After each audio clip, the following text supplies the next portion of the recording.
नमस्कार, हमारी इस खास पेशकश में आपका स्वागत है। न्यूज नेशन की बड़ी कवरेज लगातार जारी है कोरोना वायरस को लेकर और हमारी अपील है यही कि कोरोना वायरस से डरने की जरूरत नहीं है, सावधान रहने की जरूरत है। बिल्कुल सही, और सबसे बड़ी जिम्मेदारी के साथ हम यहाँ पर आए हैं ताकि किसी भी तरह से आप डरे नहीं, बल्कि सावधानी आखिर क्या हो सकती है कोरोना से कहर से बचने के लिए, वो हम आपसे आज बांटने जा रहे हैं। हमारे साथ डॉक्टर मौजूद होंगे जो देश के जाने माने डॉक्टर हैं, अपने अपने क्षेत्र में महारत है, लंबा अनुभव है, जो आपको बताएंगे कि कोरोना से आप कैसे बच सकते हैं। लेकिन सबसे पहले आपको तस्वीरें दिखाते हैं। देश की संसद भी कोरोना को लेकर किस तरीके से अलर्ट है, ये आप इन तस्वीरों के जरिए देख सकते हैं। और सैनिटाइजर कहीं दिखाई दे रहे हैं, मास्क कहीं दिखाई दे रहे हैं, हाथों में सैनिटाइजर लगाकर यहाँ पर मेल मिलाप चल रहा है। हालांकि नमस्ते इसका सबसे बेहतरीन जरिया है, ये भी यहाँ पर कह दिया गया है। पर आज एक खास पैनल हमारे साथ मौजूद होगा जो आपको बताएगा कि कोरोना से डरने की जरूरत नहीं है, बल्कि सावधान रहने की जरूरत है।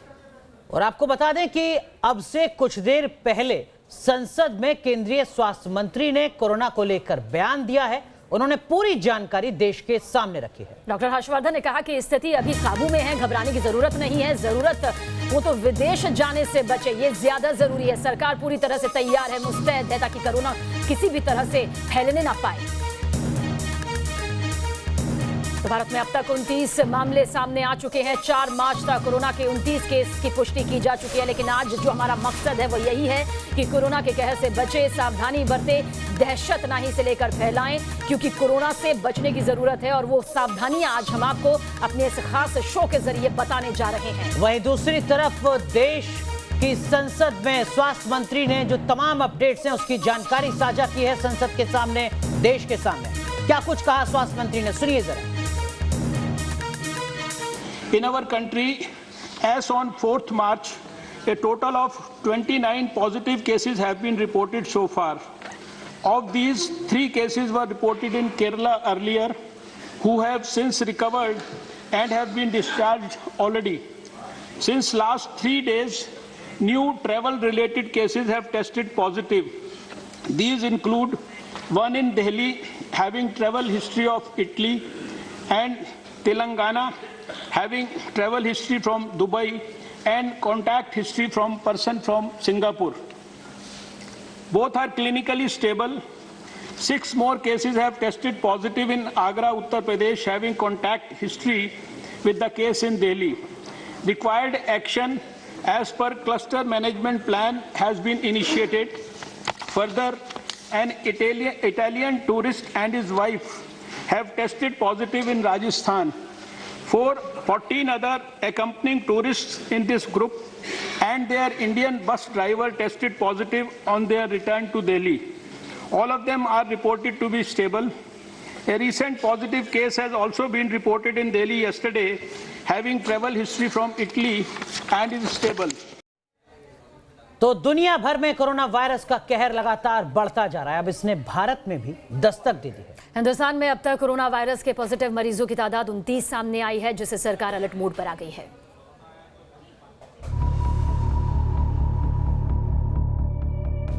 भारत में कोरोना वायरस की दस्तक ने हर किसी को चौकन्ना कर दिया है। लोग अलर्ट हो गए हैं। सेलिब्रिटी से लेकर आम लोग भी मास्क लगाए नजर आ रहे हैं। दुनिया भर में कोरोना वायरस ने कहर मचा रखा है। अब तक इस जानलेवा वायरस से 3000 से ज्यादा लोगों की मौत हो चुकी है। भारत में भी कोरोना वायरस से संक्रमित मरीजों के 26 केस सामने आ चुके हैं, जिसके बाद सरकार भी अलर्ट हो गई है। पीएम मोदी की अध्यक्षता में हुई कैबिनेट मीटिंग में कोरोना वायरस के हालात पर चर्चा की गई और फिर स्वास्थ्य मंत्रालय की उच्च स्तरीय बैठक की गई, जिसमें कोरोना वायरस को फैलने से रोकने पर चर्चा हुई। मॉर्टेलिटी इज ओनली 2%, बट जिसका एक भी किसी को तकलीफ होगी उसके लिए तो वो 100% है ना, उसके परिवार के लिए। तो इसलिए सिंपल प्रिकॉशंस लेके और प्रॉपर रेस्ट करके, और हम खासकर अगर कोई सस्पेक्टेड है तो उसको ये भी इंश्योर करना है कि वो किसी दूसरे को, अपने घर वाले को या रिश्तेदार को ना दे। इसलिए कम से कम वो तो मास्क जरूर यूज करे। कोरोना वायरस को फैलने से रोकने के लिए तमाम कदम उठाए जा रहे हैं। देश के 21 एयरपोर्ट पर विदेशों से आने वाले यात्रियों की स्क्रीनिंग की जा रही है। देश भर के कई अस्पतालों में आइसोलेशन वार्ड बनाए गए हैं। राष्ट्रपति भवन में पारंपरिक होली मिलन समारोह रद्द कर दिया गया है। सीबीएसई ने भी बोर्ड एग्जाम के दौरान छात्रों को मास्क और सैनिटाइजर्स लाने की अनुमति दी है। तमाम प्रकार के जो संस्थान हैं उनके प्रमुखों से भी मेरा ये निवेदन रहेगा कि वो अपने छात्र छात्राओं के बीच इस समय जो ये चल रहा है इस वायरस से सजग करने के लिए किसी न किसी रूप में उनके साथ इस बात को संवाद को बढ़ाएं, ताकि वो तो स्वयं जागरूक हों ही, उनके आसपास के जो गांव हैं, जो लोग हैं, उनमें भी कैसे करके वो इस बात की जागरूकता फैला सकें। पीएम मोदी के संसदीय क्षेत्र वाराणसी में भी 24 घंटे विदेशी पर्यटकों को मॉनिटर किया जा रहा है। एक टीम एयरपोर्ट पर मौजूद है। वहीं मथुरा समेत सभी टूरिस्ट प्लेस में विदेश से आने वाले पर्यटकों की जांच की जा रही है। कोरोना का प्रकोप राजस्थान में सबसे ज्यादा पड़ा है। यहाँ इटली से इंडिया घूमने आए 28 पर्यटकों के एक दल के 16 पर्यटक कोरोना वायरस पॉजिटिव पाए गए हैं, जिसे लेकर अब राजस्थान सरकार अलर्ट मोड में है। आंध्र प्रदेश के श्रीकाकुलम में कोरोना वायरस के 3 संदिग्ध मिले हैं, जिनमें 2 युवक कुवैत और दुबई से लौटे थे। सभी को अस्पताल में भर्ती कराया गया है, जांच की जा रही है। वहीं दिल्ली और बेंगलुरु की कई दुकानों में N90 और N95 मास्क की डिमांड बढ़ने से सप्लाई नहीं हो पा रही है। हालांकि सरकार ने मास्क समेत सभी जरूरी दवाइयों की पर्याप्त तौर पर उपलब्धता सुनिश्चित कराने के निर्देश दिए हैं। फिलहाल कोरोना वायरस से बचाव को लेकर पूरा देश एकजुट हो गया है। जागरूकता फैलाई जा रही है। Team news nation. तो कोरोना को अगर हराना है तो किस तरीके के कदम उठाने हैं, इस पर बात करने के लिए हमारे साथ एक खास पैनल मौजूद है। डॉक्टर के अग्रवाल हमारे साथ जुड़ चुके हैं, अध्यक्ष हैं heart care foundation of India के। डॉक्टर BK झा साहब जुड़ रहे हैं, आप डायबिटीज एक्सपर्ट हैं, मेट्रो अस्पताल से जुड़े हुए हैं। डॉक्टर कुमार राजन हमारे साथ जुड़ रहे हैं, आप हेल्थ पॉलिसी के जानकार हैं, लंबा अनुभव है आपका। हमारे साथ कामनी सिन्हा जी जुड़ रही हैं, आप डाइटिशियन हैं। और हमारे साथ होम्योपैथी डॉक्टर राजेंद्र सिंह जी भी जुड़ रहे हैं। सबसे पहला रुख डॉक्टर के अग्रवाल, कल आप कह रहे थे केस क्लस्टर कम्युनिटी, बीते 24 घंटे में सरकार की तरफ से जो कदम उठाए गए हैं, किस तरीके से आप देखते हैं उसको? सबसे पहले कोरोना नमस्ते। मैं हमेशा कोरोना नमस्ते से ही स्टार्ट करता हूं, क्योंकि इसी से आपकी बीमारी बच सकती है। जहां तक सवाल है, अभी हमारे पास में 2 क्लस्टर्स हैं, बाकी सारे इंडिविजुअल केसेस हैं। कम्युनिटी स्प्रेड नहीं है, लेकिन कम्युनिटी स्प्रेड को बचाने के लिए या आइडेंटिफाई करने के लिए हमारे को CDC वाला फार्मूला अपनाना होगा। यानी कि कोई भी केस अस्पताल के अंदर में अगर H1N1 नेगेटिव निमोनिया आता है तो हमारे को उसको सस्पेक्ट करके उसके अंदर में हमारे को कोरोना की टेस्टिंग की ज़रूरत है उसके साथ में।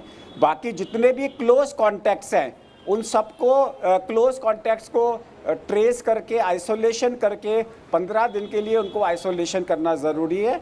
29 केस हैं, नेक्स्ट 24 घंटे डिसाइड करेंगे कि ये जो 2 केसेस थे, जिसमें एक ने 6 को किया और एक ने 16 को किया, क्या वो विरुलेंट वायरल है कि नहीं है, क्या वो सुपर स्प्रेडर है कि नहीं है।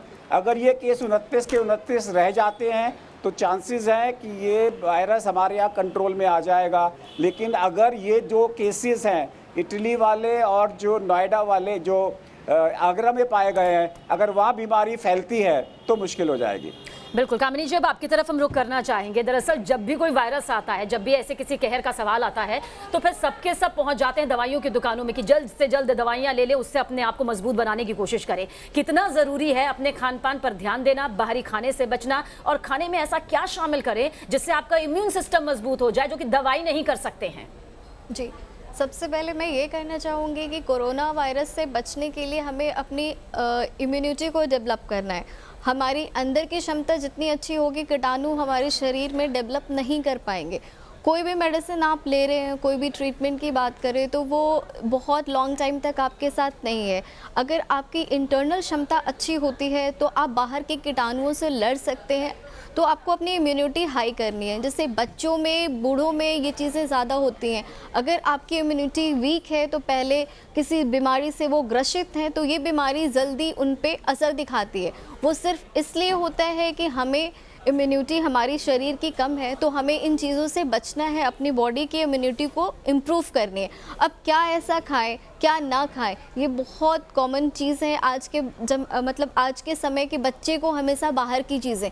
सबसे पहले हमें जंक फूड अवॉइड करना चाहिए। इसलिए नहीं कि जंक फूड बाहर की है, उसमें क्या है, वो हमारे शरीर की इम्यूनिटी को कम करेगी, बढ़ाती नहीं है। घर की बनी हुई ताज़ी चीज़ें खानी चाहिए। ताज़ी चीज़ें खाएंगे तो हमारी बॉडी हमें इम्यूनिटी देगी और हमारी बॉडी में प्रोटेक्टिव एलिमेंट हाई होंगे। चीज़ों को हमें बढ़ाने के लिए vitamin C is very good source of improve your immunity.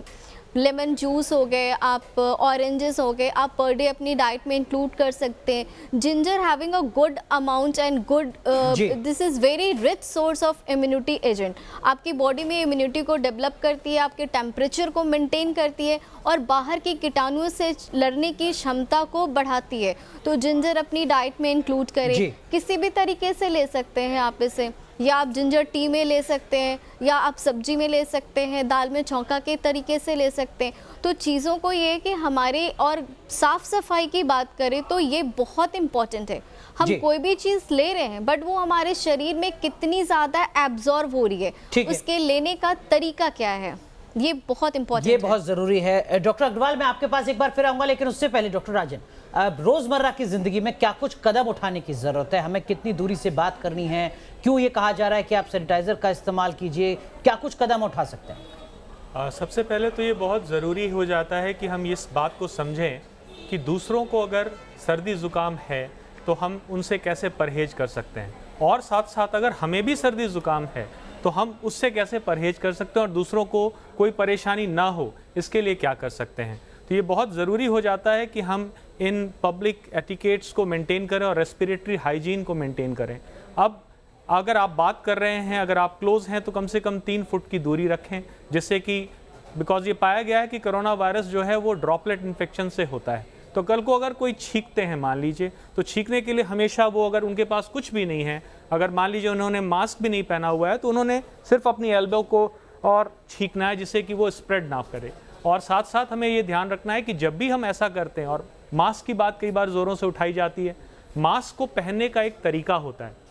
अगर आप मास्क पहनते हैं जिसमें इलास्टिक्स लगी हुई हैं, तो सबसे पहले कौन पहने? अगर आप स्वस्थ हैं, अगर आपको कोई समस्या नहीं है, तो मास्क पहनने की कोई ख़ास ज़रूरत नहीं है। लेकिन अगर आप किसी बीमार की सेवा कर रहे हैं, अगर आपको लगता है कि आपको खुद सर्दी ज़ुकाम हो गई और आप दूसरों को बचाना चाहते हैं, तो उस केस में अगर मास्क पहनना आप पहन सकते हैं। लेकिन पहनने के लिए बहुत ज़रूरी हो जाता है कि आप उसे सही पहने और पूरी तरीके से अपने नाक और इस एरिया को कवर कर लें, जिससे कि बाय चांस भी कोई लीकेज ना हो।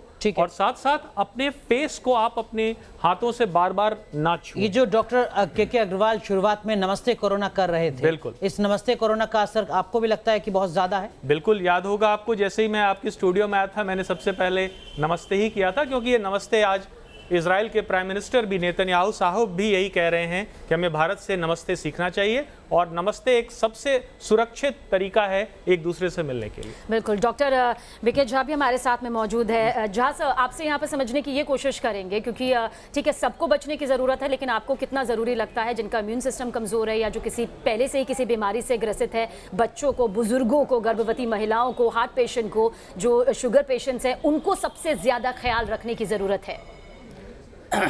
सबसे है कि ये जो कोरोना वायरस है, ये कोरोना वायरस बहुत ही कॉमन है, हमारे इर्द गिर्द पहले से भी है और अभी भी है। कोरोना वायरस की वैरायटी बहुत सारी है, 60, 70, 80 वैरायटी करीब 80 के वैरायटी के करीब अभी तक डिटेक्ट हुआ पड़ा है। ये जो वैरायटी है, ये इसका नंबर है 58, और ये south Indian variety, sorry south Asian variety है, south Asian respiratory syndrome, SARS कहते हैं इसको। और इससे पहले भी 2012 में एक आया था मिडिल ईस्ट का, MERS रेस्पिरेटरी सिंड्रोम। तो उसमें क्या हुआ था कि मिडिल ईस्ट में ये फैला था, सऊदी अरब में फैला था, और उसके साथ साथ जितने भी आसपास के यूरोपियन कंट्रीज़ हैं, इस सारे यूरोपियन कंट्री में इंक्लूडिंग अमेरिका ये इन्फेक्शन हुआ था, और बहुत सारे लोग मारे गए थे। अब उसमें क्या है कि हमारे देश में जरा सा भी पैनिक होने की ज़रूरत नहीं है, सिर्फ इसलिए कि ये जो हमारा सार्स है, साउथ एशियन वैरायटी है जी, इस वैरायटी का जो एडेप्टेशन है जी, वो 6 डिग्री से 12 डिग्री तक है। ठीक है। सिर्फ 6 डिग्री से 12 डिग्री तक, 6 डिग्री के नीचे वो इनएक्टिवेट हो जाएगा। अब 12 डिग्री के बाद वो डिजेनरेट कर जाएगा। अब आप ये देखिए कि हमारे हिंदुस्तान में, पूरे हिंदुस्तान में ये जो टेम्परेचर है, इस टेम्परेचर को हम लोग 12-15 डिग्री से ऊपर का टेम्परेचर हम लोग के पास होता है। सर, लेकिन कई ऐसे इलाके हैं जहां पर 15 डिग्री से मैं कम भी बता रहा तापमान हूं, रहता है और मैं वहां की बता रहा आबादी हूं, भी करोड़ों में है। मैं बता रहा हूं, जो चाइना से हमारा बॉर्डर लगता है वो सिक्किम है, अरुणाचल है, इसमें एक भी केस नहीं आया। ठीक है, जबकि युहान से दूरी उसकी बहुत नज़दीक थी। ठीक है। अब कुछ क्षेत्र ऐसा है जैसे हिमालयन रीजन है जी, जिसमें कि जम्मू कश्मीर है, लद्दाख है, ये हिमाचल प्रदेश है, हिमाचल उत्तराखंड प्रदेश है, उत्तराखंड है। इस सब में थोड़ा सा ध्यान रखना होगा क्योंकि समटाइम्स द टेम्परेचर। ठीक है, लेकिन ध्यान किस तरीके से रखना होगा? डॉक्टर के अग्रवाल, क्या कुछ लक्षण हो सकते हैं किसी शख्स में, अगर उसको लगता है कि उसके अंदर ये लक्षण पाए जा रहे हैं तो वो जाए डॉक्टर के पास या जाए ना, पहले फोन करे डॉक्टर को? से जाने का तो मतलब नहीं आता, डॉक्टर को फ़ोन करेगा, इसमें टेली कंसल्टेशन होती है। 2 प्रिंसिपल्स याद रखिए, अगर आपको फीवर के साथ में खांसी जुकाम है तो ये स्वाइन फ्लू है, और अगर आपको फीवर के साथ में प्रेडोमिनेंटली कफ है और आप किसी ऐसे आदमी के कांटेक्ट में आए हैं जिसको भी खांसी और बुखार है, या एक क्लस्टर है लोगों का कि एक फैमिली में सबको अचानक खांसी और बुखार हो गया है और जुकाम नहीं है, तो ये कोरोना के लक्षण हो सकते हैं। लेकिन अभी ये क्योंकि कम्युनिटी स्प्रेड नहीं हुआ है, जो केसेस को कोरोना पकड़ा गया है उनके कॉन्टैक्ट्स को ट्रेस किया जा रहा है। लेकिन अगर आपकी कहीं पे भी ट्रैवल की हिस्ट्री है या आपको लगता है कि एक मोहल्ले में, एक फैमिली में, एक ऑफिस में अचानक 3-4 लोगों को बुखार के साथ में खांसी हो रही है, और तो उन लोगों को अपने डॉक्टर से या सरकार की हेल्पलाइन से बात करनी चाहिए, भाई कोई कोरोना तो नहीं है। लेकिन डॉक्टर अग्रवाल, माफ कीजिएगा आपको रोक रहा हूं, बहुत से लोग ये कहते हैं कि देखिए जब मौसम बदलता है तो इस तरीके की स्थितियां होती हैं, ये सामान्य बात है। हिंदुस्तान के एक बड़े हिस्से में कैसे अंतर कर पाएं उस सामान्य स्थिति को इस कोरोना वायरस से? जब वो जो सामान्य विंटर के अंदर में जो मौसम चेंज होता है उसमें जुकाम होगा, एलर्जी होगी, छींकें आएंगी। कोरोना के अंदर में जुकाम और छींकें सिर्फ 100 में 4 लोगों को आती है। इसमें प्रेडोमिनेटली बुखार है, बुखार के साथ में ड्राई कफ है और 1-2 दिन के बाद में सांस फूलना है। जी बिल्कुल। डॉक्टर राजेंद्र सिंह, आप होम्योपैथी डॉक्टर हैं। दरअसल इस देश में ऐसी जनता है जो मानती ये है कि अगर कोई बीमारी शुरू नहीं भी हुई है तो भी वो उससे पहले अगर इन दवाइयों का इस्तेमाल कर ले होम्योपैथी में तो वो अपने इम्यून सिस्टम को बढ़ा सकते हैं या उस बीमारी से दूर रह सकते हैं। क्या ये सिर्फ मिथ है या फिर पहले से ही सावधानी बरत सकते हैं होम्योपैथी के जरिए?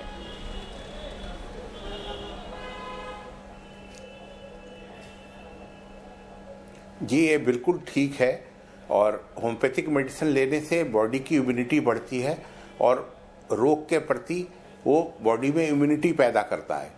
तो ऐसा लेने से बचाव भी किया जा सकता है और इसको लेने से ये इसकी संभावना कम हो जाती है होने की। राजेंद्र सिंह जी, क्या कुछ ऐसी दवाइयां हैं जिसको कि आप पब्लिक डोमेन में सार्वजनिक तौर पर उनके नाम साझा कर सकते हैं जिसका इस्तेमाल कोई भी कर सकता है, या होम्योपैथी दवा का इस्तेमाल करने से पहले भी बहुत ज्यादा सावधानी बरतने की जरूरत है, डॉक्टर से कंसल्ट करने की जरूरत है?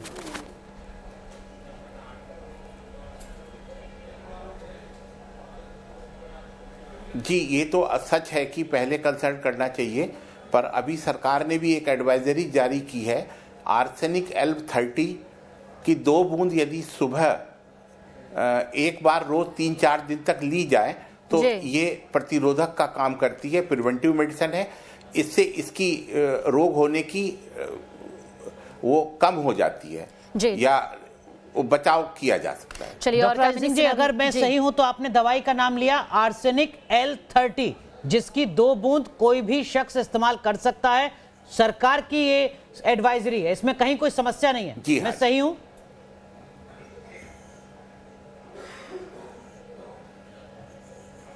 जी जी जी, बिल्कुल ठीक है। और कामिनी सिन्हा, आपसे यहाँ पर ये जानना चाहेंगे, हम कह रहे हैं कि भाई अपना इम्यून सिस्टम बढ़ाने के लिए ये खाना चाहिए, ये पीना चाहिए, लेकिन कितना ज़रूरी हो जाता है कि शुरुआत से ही इस बात का ध्यान रखा जाए, क्योंकि अब इन 7 दिनों में 5 दिनों में हम कुछ ऐसा खाकर, ऐसा तो नहीं है कि अचानक से अपना इम्यून सिस्टम बढ़ा लेंगे। कितना ज़रूरी है कि बचपन से ही एक जो पौष्टिक आहार है वो बच्चे को खिलाया जाए, ताकि जब इस तरह के वायरस आते हैं तो उसकी क्षमता जो है वो एक उम्र तक बन जाए ऐसी, लेकिन जो कि देखा नहीं जाता। बच्चों की कोई भी चीज़ें अगर हम डेवलप कराते हैं तो वो घर से होती हैं, कि बच्चे कोई भी डिमांड कर रहे हैं तो हमारे पे डिपेंड करता है कि हम अपने बच्चों को क्या दे रहे हैं। बच्चे स्कूल जा रहे हैं, बहुत सारी चीज़ें देख रहे हैं और वो बाहर से सीख के आते हैं कि हमें मम्मा दूसरे लंच बॉक्स में ये दे, मुझे भी यही चाहिए। तो हमारा मेन फोकस ये होना चाहिए कि हम अपने बच्चों को हमेशा पौष्टिक आहार दें, उनके स्वास्थ्य पे ध्यान दें, उनके स्वाद पे भी ध्यान दें, लेकिन स्वाद से ज़्यादा स्वास्थ्य पे ध्यान देना है, क्योंकि स्वास्थ्य हमारे साथ हमेशा हमारा साथ देगी किसी भी बीमारी से लड़ने में। अब जैसे टेम्परेचर की बात हम करें कि जैसे सर ने बोला कि ये वायरस एक सर्टेन टेम्परेचर पे ग्रो करता है और डेड हो जाता है, तो इस केस में अभी प्रिकॉशनरी हमें ऐसा करना चाहिए कि मॉर्निंग इवनिंग जो भी चीज़ें हम यूज़ करें वो कोल्ड ना हो। No ice cream, no cold water, कोई भी ऐसी चीज़ें कि फ्रिज से निकाल के आपने कस्टर्ड यूज़ कर लिया, नहीं। आपको हमेशा वार्म खाना खाना है, फ्रेश खाना खाना है। रेदर मतलब कोई भी आइसक्रीम के जगह बेस्ट है कि आप घर में सूप बना के लें। अगर वो पालक गाजर की सूप है तो उसमें जिंजर ऐड करें, जिससे आपकी इम्यूनिटी डेवलप करे। तो बच्चों को हमने हैबिट देनी है कि ये सूप है, हमारे लिए बेनिफिशियल है, हमारे बॉडी के इम्यून सिस्टम हाई करेगी, आपको बीमारी से लड़ने की क्षमता बढ़ाएगी। और इसे प्रिकॉशनरी हमें ये भी करना है कि आप अगर टेबल यूज़ कर रहे हैं, स्कूल में है, तो हैंड वॉश करना है, उसके बाद खाना है। आप अगर गेम खेल के इवनिंग में भी आ रहे हैं तो मिल्क लेना है आपने। मिल्क इज़ वेरी इंपॉर्टेंट, वो हमारी बॉडी में इम्यूनिटी भी डेवलप कर रही है, हमें बॉडी में प्रोटीन भी देती है, तो हमारी क्षमता बढ़ती है शरीर की। और वो ल्यूकवार्म लेंगे तो वायरल इन्फेक्शन के चांसेस कम है। खेल के आते हैं बच्चे तो ल्यूकवार्म वाटर से गुनगुना पानी में थोड़ा सा सॉल्ट ऐड करके गलाला करना चाहिए। हैंड वॉश करनी चाहिए। हैंड वॉश मिनिमम 20 सेकंड होने चाहिए। न्यूज नेशन खास मेहमानों से बात करके आपको बता रहा है, समझा रहा है कि कोरोना से डरने की जरूरत नहीं, लेकिन इन सब के बीच आपको दिखाते हैं 6 अलग अलग शहरों की तस्वीरें, जहां पर जिस तरीके से कोरोना से लड़ने के लिए कदम उठाए जा रहे हैं और क्या कुछ एहतियात बरती जा रही है। तो ये 6 तस्वीरें हैं और इन तस्वीरों के साथ साथ हम आपको बता रहे हैं वो तमाम सावधानियां जो कि आपको कोरोना के इस कहर से बचा सकता है। और हमारा मकसद भी यही है कि आप कोरोना से दहशत में ना आए, बल्कि वो सावधानियां बरतें, वो जरूरतमंद चीजें बरतें जो कि आपको इससे कोसों दूर रख सकती है। तो कोरोना को लेकर पूरे हिंदुस्तान में अलर्ट है। सरकार और प्रशासन जरूरी इंतजाम कर रहे हैं, तो लोग भी कोरोना वायरस से बचने के लिए जरूरी कदम उठा रहे हैं। बिल्कुल, और कोरोना की दस्तक के साथ ही कैसे दिल्ली समेत देश के ज्यादातर इलाकों में मास्क की डिमांड बढ़ गई है, वो भी आप देखिए। कोरोना की दस्तक से हिंदुस्तान में हड़कंप मचा है, तो साथ ही कोरोना को हराने के लिए हर स्तर पर कोशिश भी शुरू हो गई है। कोरोना से बचने के लिए लोग साफ सफाई का ख्याल रख रहे हैं, तो एक और चीज है जो कोरोना के बचाव में काफी कारगर साबित हो रही है, और वो है मास्क। मेडिकल एक्सपर्ट भी मानते हैं कि कोरोना वायरस के इन्फेक्शन को रोकने में मास्क काफी असरदार होते हैं। तो मैं मेट्रो में जॉब करता हूँ, ठीक है, तो बहुत से आदमी से कस्टमर से ये होता है, तो इसी के लिए अपना सेफ्टी के लिए अपना खुद ये करना पड़ा, मास्क ले रहा हूँ मैं। कोरोना प्रभावित इलाकों में जाने वाले या कोरोना से पीड़ित व्यक्ति के संपर्क में आने वाले को मास्क लगाना चाहिए। जिन लोगों में इस बीमारी के लक्षण दिखते हैं उन्हें भी मास्क लगाना चाहिए, ताकि कोरोना वायरस का इन्फेक्शन दूसरे लोगों तक न पहुँचे। नहीं, लोग एक्स्ट्रा अवेयर हो गए हैं, अपने आप ही जो है डिमांड ज़्यादा हो गई, इसलिए शॉर्टेज हो गई है। कोरोना के बढ़ते खतरे को लेकर आम लोग भी सचेत हो गए हैं। वो इस बीमारी से बचाव के लिए तमाम उपाय कर रहे हैं। इन्फेक्शन से बचाव के लिए मास्क का इस्तेमाल भी इसी की एक कड़ी है। दिल्ली एनसीआर समेत देश के ज़्यादातर इलाकों में मास्क के लिए मेडिकल शॉप में लोगों की भीड़ उमड़ पड़ी है। जद्दोजहद के बाद जो सामान मिलता था हमें क्रेडिट में, आज नगद में लेना पड़ रहा है। जहाँ हमें 5 पैकेट की जरूरत है, वहाँ 1 पैकेट किसी की तरह से उपलब्ध हो रहा है। लेकिन ये कोरोना वायरस से बचने का सीधा तरीका नहीं है। फिर कई लोगों को मास्क का सही इस्तेमाल भी नहीं आता।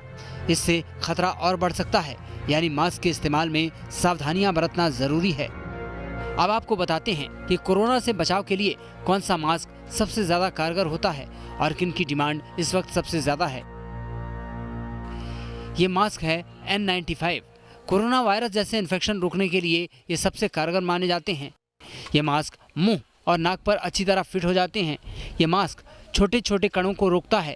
ये मास्क हवा में मौजूद 95% कणों को रोकने में सक्षम है, इसीलिए इसका नाम N95 पड़ा। हालांकि कोरोना को रोकने में ये कुछ हद तक ही कारगर है, लेकिन कोरोना को लेकर जिस तरह खौफ पसरा है उसके नए केस सामने आते जा रहे हैं। ऐसे में मास्क और दूसरे इंतजामों में आई तेजी ही कोरोना के बचाव में कारगर साबित होगी।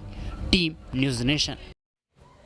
तो कई अहम सवाल हैं कोरोना से जुड़े और उन तमाम सवालों के जवाब हम तलाशने की कोशिश कर रहे हैं न्यूज़ नेशन की इस खास कवरेज में। तमाम खास मेहमान हमारे साथ मौजूद हैं, डॉक्टर हमारे साथ मौजूद हैं। डॉक्टर झा, एक चीज़ मैं आपसे समझना चाहूँगा, अगर किसी मरीज को डायबिटीज़ है, अगर किसी व्यक्ति को कुछ और बीमारी है, क्या आपको लगता है कि उसको कहीं ज़्यादा सतर्कता बरतने की ज़रूरत है?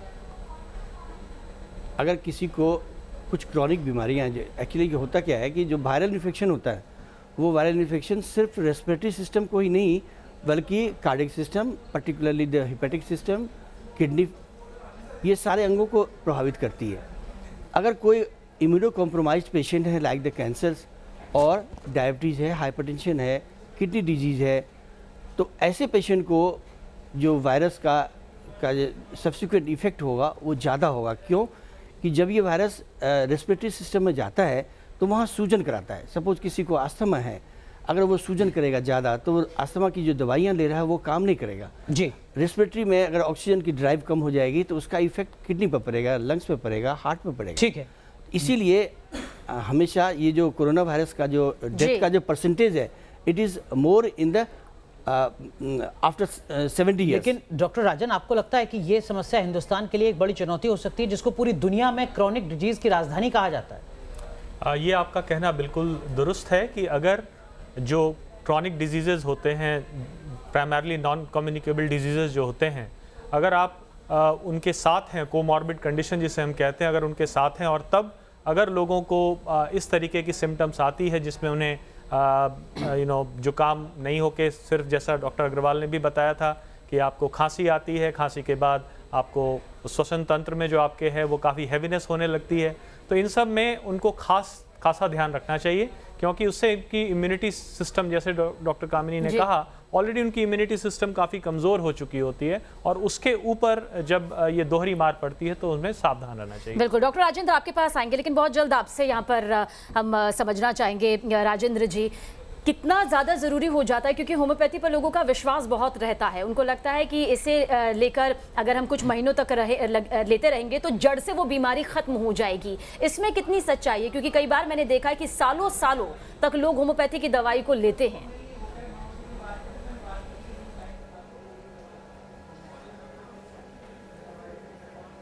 जी, ये बिल्कुल ठीक है। होम्योपैथिक की मेडिसिन बिल्कुल सेफ हैं और बीमारी को जड़ से ठीक करती हैं और दोबारा होने की संभावना भी बहुत कम रहती है, खासतौर से एलर्जी वगैरह, अस्थमा, इस तरह की जो क्रॉनिक डिजीजेज हैं। ये दवाइयाँ बॉडी में उसके अगेंस्ट इम्यूनिटी डेवलप करती है और जिस तरह का ये वायरस फैला हुआ है इसमें बहुत ज़रूरी जो सफाई, मास्क और वो सब बातें बताई गई हैं, उसके अलावा आंवला खाना भी इसमें प्रतिरोधक का काम करता है। आंवला या आंवले का जूस भी, ये विटामिन सी से भरपूर है और ये बॉडी में इम्यूनिटी डेवलप करता है। राजेंद्र सिंह जी, एक चीज और आपसे लगातार होम्योपैथिक की दवाई चाहे प्रिवेंटिव उसमें ली जाए या रोग अवस्था में ली जाए, वो उसको ठीक करती है। डॉक्टर राजेंद्र सिंह, अमूमन एक ये धारणा भी रहती है कि होम्योपैथी की दवाई का जो असर है वो काफी दिनों के बाद दिखना शुरू होता है। ऐसा तो नहीं है कि लोग सोचें कि देखिए कोरोना वायरस तो अब हिंदुस्तान में आ गया है, अब अगर हम होम्योपैथी की दवाई लेंगे तो उसका बहुत ज्यादा असर नहीं होगा। ये मिथ है, ऐसा कुछ नहीं है। होम्योपैथी की दवा आज से ले सकते हैं अगर आप चाहें तो। क्या कहेंगे आप? नहीं जी, ये बिल्कुल मिथ है।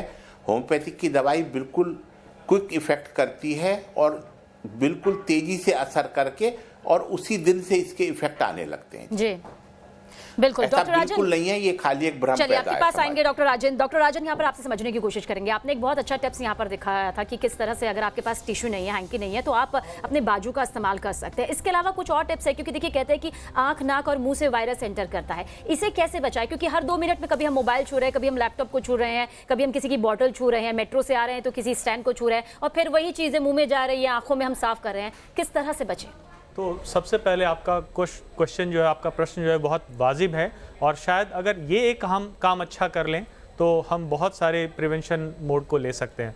अगर देखिए, आपने देखा होगा मैं उस समय से सिर्फ अपने हाथों को यूं बांध कर बैठा हुआ हूँ। अगर आपके पास कभी भी सरफेसेस को छूने की, आप सरफेसेस को जितना हो सके ना छुएं, और साथ साथ अगर आप अपने चेहरे पर, क्योंकि ये जो इसका रूट है, जो रेस्पिरेटरी रूट है, अगर आप अपने उंगलियों से या हाथों से बार बार अपने चेहरे को छूते हैं, और वही मैं बताना चाह रहा था कि मास्क भी पहनने के बाद, या फॉर एग्जांपल किसी के पास चश्मा है, तो बार बार आप एडजस्ट करने के लिए अपने इस एरिया को, ये जो एक बना हुआ है, इस एरिया को आप ना छुएं। और उसके लिए कोशिश हमें ये करनी चाहिए कि जब भी हमें आवश्यकता ना हो, खासकर बच्चों को भी हम बता सकते हैं कि भाई आप हाथों को ऐसे पैक करके रहें जिससे कि आप इधर उधर की चीज़ें ना छुएं। साथ साथ कोशिश करें कि आप पानी से अपने हाथों को हमेशा, साबुन और पानी से हमेशा अपने हाथों को धोएं, जिससे कि आपको कम से कम मोबाइल, कई बार आपने देखा होगा कि लोग सर्दी ज़ुकाम में होते हैं और तुरंत मोबाइल पर बात की और हाथ, तो हमेशा मोबाइल कंटामिनेटेड होता है जी। तो उस चीज़ को भी हमें बहुत तरीके से हमेशा साफ रखना चाहिए। कामनी जी, एक चीज़ आपसे समझना चाहूँगा, आपने बताया कि विटामिन सी का आप इस्तेमाल कर सकते हैं, अदरक का आपने जिक्र किया, और क्या कुछ हिंदुस्तान की रसोई में ऐसा होता है जिसके जरिए हम कोरोना जैसे वायरस से बच सकते हैं? कहीं पढ़ रहे थे कि तुलसी का इस्तेमाल कर सकते हैं, गिलोय का इस्तेमाल कर सकते हैं, नेचुरोपैथी में अगर आप यकीन रखते हैं, काली मिर्च का इस्तेमाल कर सकते हैं। क्या वाकई ये सब कोई इफेक्टिव है? मैं सारी चीज़ों के लिए एक चीज़ ये कहूँगी कि हमें अपने बॉडी की इम्यून सिस्टम को हाई करना है। अब काली मिर्च से आप इम्यून सिस्टम हाई नहीं कर सकते, बट आपकी जो इन्फेक्शन है आप उसे कंट्रोल कर सकते हैं फॉर टाइम बिंग। जैसा हमने देखा होगा कि कोल्ड एंड कफ है, तो आप सूप में काली मिर्च का इस्तेमाल करते हैं, तो आपकी जो कीटाणु होती है वो उससे मारती है। बट हमें कोई भी काम ऐसा नहीं करना है कि वो सिर्फ टेम्परेरी बेसिस पे हो, हमें लॉन्ग टाइम वर्क करनी है। इम्यून सिस्टम हाई करने के लिए विटामिन सी बहुत इंपॉर्टेंट है। अब उसका सोर्स क्या क्या है? हमारी रसोई में, हमारी डेली के लाइफ में हम कौन सी ऐसी चीज़ें लें जिससे हमारी इम्यून सिस्टम हाई हो सकती है? आंवले का रस ले सकते हैं, आंवले का पाउडर हो गया, नींबू का रस बहुत अच्छा होता है। तुलसी की बात जो आपने की, तुलसी बहुत अच्छा सोर्स है एंटीऑक्सीडेंट का, लेकिन तुलसी लेने का तरीका है कि उसकी लीव्स डायरेक्ट ना चबाएं, उसे क्लीन करें, ल्यूकवार्म वाटर से क्लीन करें, या उसका रस निकालें और जिंजर के रस के साथ मिला के लें। जो आपके गले की खराश, सर्दी, खांसी, वायरल जुकाम, इनसे आपको राहत मिलती है। तो बेहतर है कि 4 से 5 तुलसी का पत्ता पर डे सुबह ल्यूकवार्म वाटर से क्लीन करके उसके रस को निकाल के जिंजर के रस के साथ आप मिला के ले, तो आपकी बॉडी में कीटाणु से लड़ने की क्षमता बढ़ेगी। हमारी बॉडी को हमेशा पावरफुल बनाएगी, जो हमारे बॉडी पे बाहर के कीटाणु और किसी तरह की वायरल इन्फेक्शन का इफेक्ट ना हो और कम से कम हो।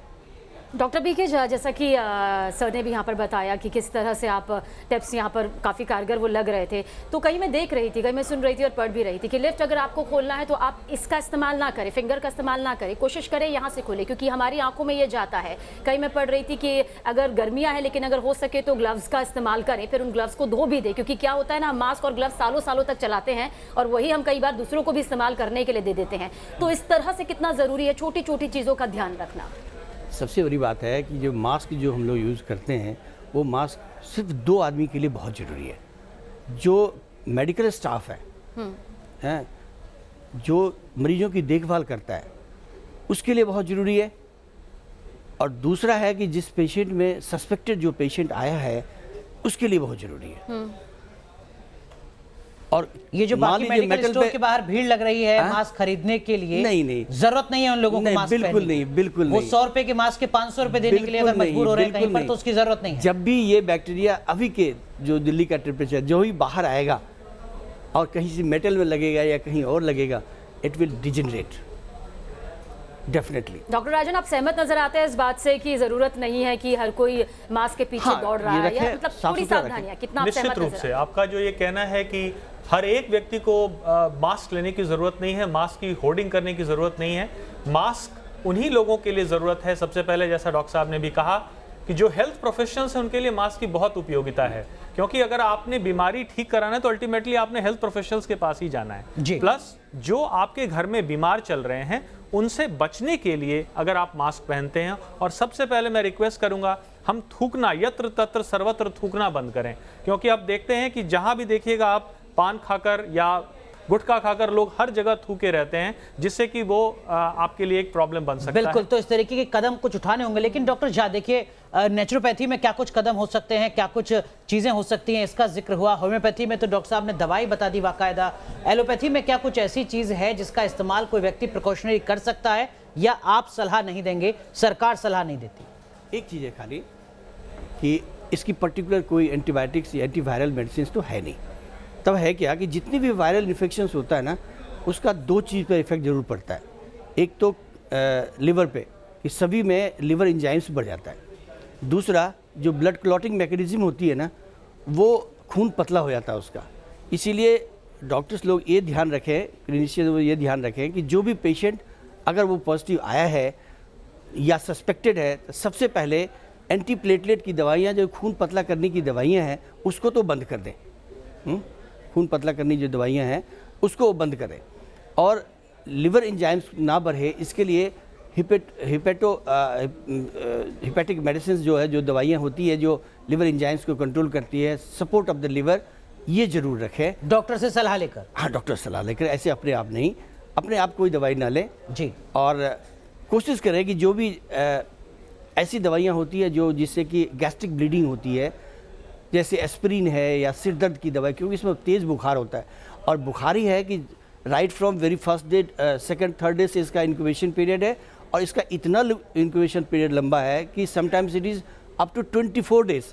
ठीक है, तब 24 दिन से बुखार है, और 24 दिन तक वो किसी न किसी को इन्फेक्शन वो दे रहा है एक्टिव स्टेज में, तो उस दौरान कभी भी कोई एस्पिरिन टाइप की चीज़ें ना लें। एस्पिरिन लेने से बचे, बिल्कुल ये बचे। सलाह है डॉक्टर झा की। हाँ। लेकिन डॉक्टर राजेंद्र सिंह जी, एक चीज आपसे समझना चाहेंगे सर। देखिए, अलग अलग जगह की इससे खबरें आ रही हैं जहां पर कहा जा रहा है कि मास्क नहीं मिल रहे हैं, सैनिटाइजर नहीं मिल रहा है। ये जिस दवा का आप नाम बता रहे थे, आर्सेनिक L30, आपकी जानकारी के मुताबिक क्या ये बाजार में उपलब्ध है? होम्योपैथी की दुकान से जाकर इसको लिया जा सकता है, या दिक्कत यहां पर भी आ रही है, सरकार को ध्यान देने की जरूरत है? जी नहीं, ये अवेलेबल है जी, और मास्क वगैरह जहां अवेलेबल नहीं है वो लोग रुमाल या नैपकिन का भी इस्तेमाल कर सकते हैं, और दवाई इजीली अवेलेबल है, ऐसी दवाई की कोई शॉर्टेज नहीं है मार्केट में। जी, डॉक्टर राजन, आपसे यहाँ पर पूछना चाहते हैं, बहुत सारे लोग भी इस वक्त उनके जहन में यह चल रहा होगा, केवल 2 ड्रॉप है, तो इसीलिए मुझे नहीं लगता कि जी डॉक्टर राजन, दरअसल ये है कि अब होली आने वाली है, ऐसे में अब लग रहा है कहीं रंग में भंग तो नहीं पड़ गया है, क्योंकि उच्च स्तरीय तौर पर भी पता चल रहे हैं जो बहुत सारे होली के आयोजन होते हैं उन्हें कैंसिल कर दिया गया है, लोग अपनी ट्रिप भी कैंसिल कर रहे हैं। तो क्या होली खेलते वक्त बचाव करना होगा, या इस बार होली से पूरी तरह दूर रहना होगा? नहीं, एक बहुत अच्छा प्रश्न है कि हमें कोशिश करनी है, और हम सबको मिलकर ये कोशिश करनी है कि इस बीमारी से जिस हद तक बचा जा सके हम कोशिश करें। अभी आपने देखा ही होगा, प्रधानमंत्री या और एक अनेक गण्यमान्य लोगों ने भी ये कहा है कि हम होली के सेलिब्रेशन से दूर रहेंगे। उसका तात्पर्य बस इतना है कि आप अपने घर की जो फैमिली है उसको तो आप सब लोग जानते हैं कि भाई किसकी क्या स्टेटस है, लेकिन जब आप बाहर जाते हैं तो वहां पर किस व्यक्ति की क्या स्टेटस अभी है उस समय पर मौजूद, उस चीज के बारे में हमें जानकारी नहीं होती। तो इसीलिए अगर हम इस चीज को अवॉइड कर सकते हैं तो वो बहुत बेहतर होगा आज के माहौल जी। लेकिन आपने सवीना देखिए होली का जिक्र किया, और जब होली का जिक्र होता है तो पिचकारियों का भी जिक्र होता है। चीन से आने वाली पिचकारियों के चलते लोगों के मन में डर बैठ गया है, जिसकी वजह से होली का रंग थोड़ा फीका हो गया है, और साथ ही लोग भीड़भाड़ वाली इलाकों में जाने से परहेज कर रहे हैं, बच रहे हैं, लिहाजा होली पर लोग एक जगह इकट्ठा होने से बचेंगे। इन सब वजहों के चलते होली का रंग थोड़ा सा फीका हो गया है। हर बार की होली मुंबई में धूमधाम से लोग मनाते हैं, क्या ख़ास, क्या सेलिब्रिटी, क्या आम, सब लोग जो है होली धूमधाम से मनाते हैं, कलर लगाते हैं। लेकिन इस बार की होली थोड़ी सी लोगों में डर की वजह से फीकी हो सकती है, ऐसा अंदाज़ा लगाया जा रहा है। और इस वक्त हमारे साथ हिमांशु खुद मौजूद हैं, जो कि ख़ास तौर पर अंधेरी का जो इलाका है, सेलिब्रिटीज़ की होली सब कुछ मैनेज करते हैं, सब देखते हैं और कई सालों से ये काम कर रहे हैं। हिमांशु, सबसे पहले तो स्वागत है आपका न्यूज़ में। आपका भी स्वागत है। मंजू जी, हमने देखा है कि कई साल हो गए सेलिब्रिटीज़ की होली मैनेज करते हैं आप, उनका आना जाना किस तरीके से सेलिब्रेट करते हैं, पूरा बंदोबस्त आप देखते हैं। इस बार की होली को किस तरीके से देख रहे हैं आप? देखिए, होली तो हो रही है, लेकिन अभी जो कोरोना वायरस का कल जो न्यूज़ आई है कि बॉम्बे में कोरोना वायरस का एक पेशेंट मिला है, दिल्ली में भी ऑलरेडी परसों न्यूज़ थी, स्कूल बंद हो गए आज से। और सबसे बड़ा भवन परिसर की, जहां पर जो तमाम सांसद हैं वो भी जागरूकता यहां पर दिखाने की कोशिश कर रहे हैं। इन तस्वीरों के जरिए वो दरअसल में संदेश देने की कोशिश कर रहे हैं कि जितना भी हो सकता है इस वायरस से बचा जाए। कामनी जी, एक चीज़ मैं आपसे समझना चाहूँगा, देखिए ये कहा जा रहा है कि कोरोना वायरस जो आया है वो दरअसल में सी फूड से जुड़ा हुआ है। हिंदुस्तान में वो लोग जो नॉन वेजिटेरियन हैं, वो लोग जो एग्स खाते हैं, उनके लिए किसी तरीके की नसीहत? ये बात सही है कि ये पेट से और ये सी फूड से आई है, बट ये चीज़ें कच्ची नहीं होनी चाहिए। अगर आपने खाना है तो एग अभी कुछ दिन तक ना खाएं तो बहुत सारे सोर्स हैं जो प्रोटीन हम ले सकते हैं। जैसे मैंने पहले भी बोला कि milk is good source of protein, तो प्रोटीन के लिए हम इस्तेमाल कर सकते हो। और जहाँ तक बात नॉनवेज की है, कोई भी कच्चे रॉ टाइप्स चीज़ें नहीं लेनी कि आप चिकन को सैलड में ले रहे हो या फिर आपने स्टीम्ड करके ले लिया। ये इसकी टेम्परेचर हाई होनी चाहिए, फुल कुक्ड होनी चाहिए। ये फुल कुक्ड रहेंगे तो इन्फेक्शन के चांसेस नहीं है। अगर ये थोड़ी भी रॉ होती है तो इन्फेक्शन के 100% चांसेस होते हैं। तो खाना है तो हमें सावधानी से खाना है। स्वास्थ्य पहले है, स्वाद बाद में है, ये मैंने पहले भी बताया। तो इन चीज़ों का ध्यान रख के कच्ची नहीं खाएंगे, पका के खा सकते हैं, बट अभी ना खाएं, थोड़ा शक है तो इन चीज़ों को। प्रोटीन के सोर्सेज वेजिटेरियंस में भी बहुत ज़्यादा हैं। आप न्यूट्रेला, सोयाबीन ले सकते हैं, मशरूम खा सकते हैं, या आप दूध ले सकते हैं। बिल्कुल, दूध, दही, लस्सी, इन टाइप की चीज़ें लेंगे तो हमें प्रोटीन की मात्रा भी हमारे शरीर को मिल रही है और कीटाणु से लड़ने की क्षमता भी बढ़ रही है। बिल्कुल, लेकिन हमारे यहाँ शहरों में खासकर होटल में जाकर खाने के लिए, बाहर जाकर खाने की एक पूरी कल्चर है और बहुत बड़ी इंडस्ट्री है। तब जबकि हम कोरोना वायरस की बात कर रहे हैं, क्या तमाम लोग बाहर जाकर खाना खा सकते हैं या इस दरमियान बाहर का खाना खाने से बचें? बाहर का खाना खाने से बचे। अगर मैं चाइनीज़ खाने या फिर किसी एक फूड आइटम के लिए नहीं कह रही कि मैं किसी पर्टिकुलर डिश को बोल रही हूँ कि ये गलत है, वो सही है। मैं चाइनीज़ फूड के लिए भी इसलिए कह रही हूँ क्योंकि हम उसमें कोई भी फूड डिश बनाते हैं तो सॉसेज ऐड करते हैं, वो एक प्रिजर्वेटिव है। अजीनोमोटो ऐड करते हैं, वो हमारी प्रिजर्वेटिव है जो हमारे शरीर की क्षमता को कम कर रही है, बढ़ा नहीं रही है, हमारे सेल्स को डैमेज करती है।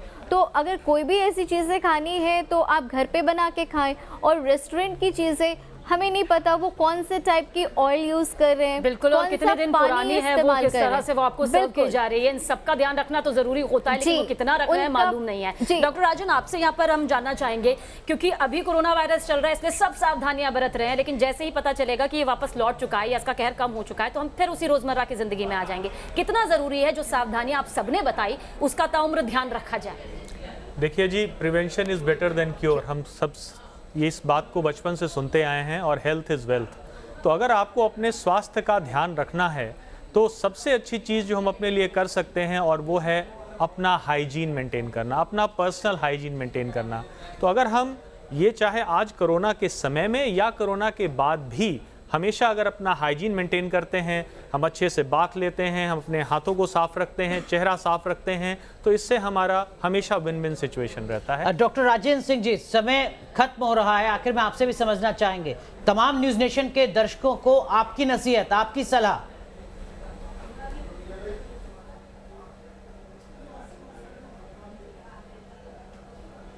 तो सब हाइजीन मेंटेन करें, शुद्ध साफ सुथरा खाना खाएं, ठंडी चीज़ों से परहेज करें और भीड़ भाड़ वाले इलाकों में बिल्कुल ना जाएं। यदि बहुत ही आवश्यकता हो तो मास्क लगा के जाएं। Doctor Jha, final comment sir आपका। कोरोना वायरस से हिंदुस्तान में लोगों को आपने हालांकि शुरुआत में ही तनाव कम कर दिया, ये कहते हुए कि देखिए अगले 1 महीने में कोरोना खत्म हो जाएगा हिंदुस्तान। हाँ जी, बिल्कुल खत्म हो जाएगा, डरने की कोई ज़रूरत नहीं है। अगर कोई संक्रमित आता है, सस्पेक्टेड आता है, तो हॉस्पिटल में लोगों को ये चाहिए कि सिर्फ जो रेस्पिरेटरी सिस्टम है उसका ध्यान रखें। कोई दवाई जो है वो ज़्यादा एनाल्जेसिक, हैवी एनाल्जेसिक ना लें, पैरास्टामोल लें, सांस की ध्यान रखें, लिवर का ध्यान रखें, अपना साफ़ सफाई का ध्यान रखें। इतनी बात मैं सही डेफिनेटली कहता हूँ कि हमारे देश में किसी को कोरोना वायरस से डेथ नहीं होगी। जो यहाँ है, जो बाहर से आया है, बड़ा भरोसा यहाँ पर जता रहे जो हैं। बाहर से आए हैं उनका भी इलाज यहाँ हो जाएगा। और इस आपके चैनल के थ्रू मैं अपने स्वास्थ्य मंत्री, जो अपने देश के स्वास्थ्य मंत्री हैं डॉक्टर हर्षवर्धन जी, तो डॉक्टर हर्षवर्धन जी को भी मैं ये कहता हूँ कि हमारे देश के जो लोग जिस दूसरे देशों में हैं, जहाँ उनकी स्थिति वहाँ ठीक नहीं है, सबको 1 महीने की छुट्टी पे भारत बुला लें और हमारे हिमालयन रीजन और जो ठंड वाले जगह हैं उस पर विजिलेंट नज़र रखें। ठीक है कामनी जी, बहुत संक्षेप में आपकी नसीहत। कोरोना वायरस से बचने के लिए फाइनल हमें ये करना चाहिए कि हमें ताज़ी बनी हुई खाना खाना है, ठंडी चीज़ों से परहेज करें। अपनी डाइट में पर डे हमें फ्रूट्स के लिए, विटामिन सी के लिए लेमन वाटर एंड ऑरेंजेस का इस्तेमाल करना है। कच्ची चीज़ें नहीं खाएंगे, बाहर की चीज़ें नहीं खाएंगे, ऑर्गेनिक चीज़ें ही इस्तेमाल करें। एंड अपने बॉडी की इम्यूनिटी बढ़ाने के लिए हमें एक्सरसाइज एंड मेटाबॉलिज्म को अच्छा करने के लिए जरूरी होता है। और आखिर में ये सबसे इम्पोर्टेंट बात आपने यहाँ पर कही दी। बहुत शुक्रिया आप सभी का इस चर्चा में शामिल होने के लिए और कोरोना पर जागरूक करने वाली कवरेज उम्मीद है अनुराग जरूर लोगों के कारगर रही। बिल्कुल, कोरोना को हराना है और जीतना हिंदुस्तान को है।